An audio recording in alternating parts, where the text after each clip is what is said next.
Police লোকটিকে ধরে নিয়ে যাচ্ছে। ভাবছেন কি হয়েছে? তো চলুন দেখে আসি। শুরুতে আমরা দেখতে পাচ্ছি দুটো বয়স্ক ব্যক্তি হয়তো বা তাদের বিয়ের বাড়িতে এসেছে। তাদের মেয়েরা বের হয়ে আসছে আস্তে আস্তে, আপনারা দেখতে পাচ্ছেন। অনেক দিন পরে তাদের বাবারা তাদের বাড়িতে বেড়াতে আসছে।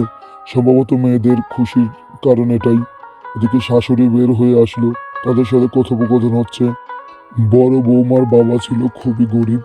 সে ইচ্ছাকৃতভাবেই মেয়ের শাশুড়ির সাথে কথা বলছিল। মেয়ের শাশুড়ির সাথে কথা বলায় অন্য বড়লোক বিআইটি তাকে অপমান করা শুরু করলো। তার মেয়েটি তাকে অপমান করা শুরু করলো। আসলে অনেক কিছু নিয়ে আসছে তো ছোট বিআই শাশুড়ির জন্য, এই জন্য শাশুড়ি অনেক খুশি। অন্যদিকে বড় বৌমার বাপ ছিল খুবই গরিব, খুবই নিম্নমানের, যার কারণে তাকে অপমান অপদস্থ করছে তারা সবাই মিলে। সেও কিন্তু আসার সময় মাছ নিয়ে আসছিল, নিজের গাছে লাউ নিয়ে আসছিল, কিন্তু এতে মন ভরে নেই শাশুড়ির। আসলে বড় লোকের কদর যে সব সময়, এই জন্য শাশুড়ি বড় বৌমার বাপকে যা তা ইচ্ছা অপমান করছিল।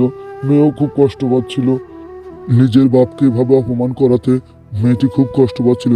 বড় বৌমার বাপের কাছ থেকে মাছটি নিয়ে নিচে ফেলে দিল এবং যা ইচ্ছা তাই অপমান করলো, এবং ছোট বৌমার বাপকে নিজ দায়িত্বে ডেকে নিয়ে ঘরের ভিতরে তারা চলে গেল। বড় বউ ও তার বাপ নিচে বসে পড়ল এবং আফসোস করতে লাগলো। রাতে যখন খাবার দেওয়া হলো তখন ছোট বউয়ের বাপের পাতে ভালো খাবার এবং বড় বউয়ের বাপের পাতে শুধুমাত্র কাঁচামরিচ এবং পান্তা ভাত দেওয়া হয়েছে। এই সম্পর্কে তার মেয়ে তার শাশুড়িকে বললে তার শাশুড়ি বিভিন্ন ধরনের কথা শোনাতে থাকে। গরিব ফকির মিসকিন বলেও অনেক অপমান করতে থাকে। ছোট বউয়ের বাপ অনেক কিছু নিয়ে আসছে, সেই কথাগুলো বলতে থাকে।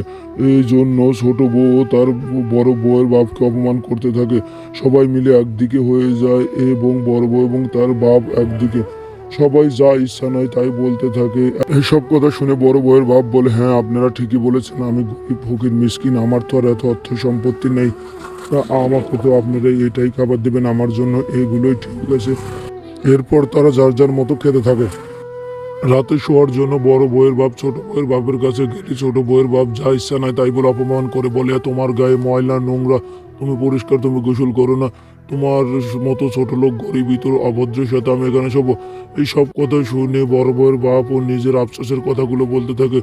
এই সময় শাশুড়ি আসে, শাশুড়িও ছোট বউয়ের বাপের পক্ষ নেয়। সকালে যখন সবাই একসাথে নাস্তা করে বসে তখন ছোট বৌমার বাপ নিজের পকেট থেকে অনেকগুলো টাকা শাশুড়ির হাতে দিয়ে দেয়। দিয়ে বলে, এগুলো দিয়ে আপনি ফার্নিচার কেনুন। শাশুড়ি তো মহা খুশি, ছোট বউয়ের বাপের খুব প্রশংসা করে, ছোট বৌমা খুব হাসি খুশি। এদিকে বড় বউয়ের বাপ কিছু না দিয়াতে সবাই মনে মনে ক্ষুণ্ণ, তাকে অনেকগুলো কথা শোনাইতে থাকে। বড় বউয়ের বাপ বলে, আমি গরিব, আমি এত টাকা কোথায় পাবো? পরদিন সকালবেলা পুলিশ আসে সেই বাড়িতে, এসে শাশুড়িকে ধরে নিয়ে যেতে চায়। শাশুড়ি তো খুব ভয় পায়। এই সময় বড় বৌমাকে ডাকে, ছোট বৌমাকে ডাকে এবং ওই টাকাটা জাল ছিল সেই প্রশ্ন পুলিশ করলে অস্বীকার করে ছোট বৌমা যে আমার বাপ এই টাকা আপনাকে দেয়নি। কিন্তু শেষ রক্ষা হলো না। বড় বউয়ের বাপ ছোট বউয়ের বাপকে ধরে পুলিশে ধরে দিয়ে বলেন যে এই লোকটি সবার চোখের আড়াল দিয়ে পালিয়ে যাচ্ছিলেন। এদিকে পুলিশ তাকে দেখে চিনে ফেলে এবং বলে সে তো একজন বড় চোরা কারবারি। শাশুড়ি তার নিজের ভুল বুঝতে পারে এবং বড় বউয়ের বাপের কাছে ক্ষমা প্রার্থনা করে।